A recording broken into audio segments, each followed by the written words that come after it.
তারেক রহমান সাহেব দেশ পরিচালনা করতে পারবে এবং জনগণের সেবা করতে পারবে ইনশাল্লাহ। আপনারা সবাই জানেন সে তো বাংলাদেশেরই একজন। সে কিছু বিপদগামী লোকের নিয়ে সে বাইরে চিকিৎসার জন্য চলে গেছেন।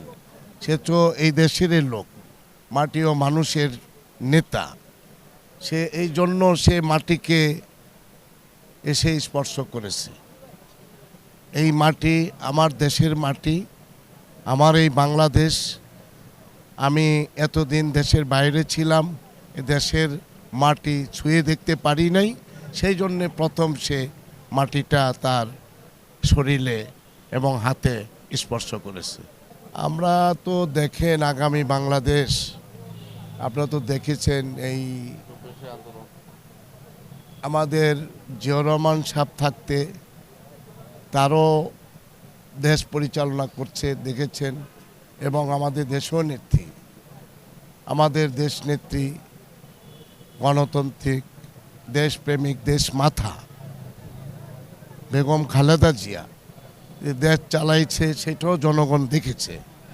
ইনশাল্লাহ আগামী তো এবং আমাদের চেয়ারম্যান জনাব তারেক রহমান, যেহেতু আমাদের রাষ্ট্রপতি মরহুম জিয়াউর রহমানের উত্তরসূরি এবং আমাদের দেশনেত্রী বেগম খালেদা জিয়ার উত্তরসূরি, সেই হিসাবে তার অনেক অভিজ্ঞতা আছে। আগামীতে ইনশাল্লাহ আশা করি ওইভাবে দেশ পরিচালনা হবে এবং দেশের জনগণ এবং তাকে যেভাবে বরণ করে নিয়েছে, সেখান থেকে বোঝা যায় যে আমাদের দেশের চেয়ারম্যান তারেক রহমান সাহেব দেশ পরিচালনা করতে পারবে এবং জনগণের সেবা করতে পারবে ইনশাল্লাহ। আমার নাম মোহাম্মদ মোতাহার হোসেন। আমি দীর্ঘ প্রথম 1 নম্বর ওয়ার্ড, দ্বিতীয়তে 11 নম্বর ওয়ার্ড, তৃতীয়তে 41 নম্বর ওয়ার্ড, চতুর্থতে বর্তমানে 28 নম্বর ওয়ার্ড।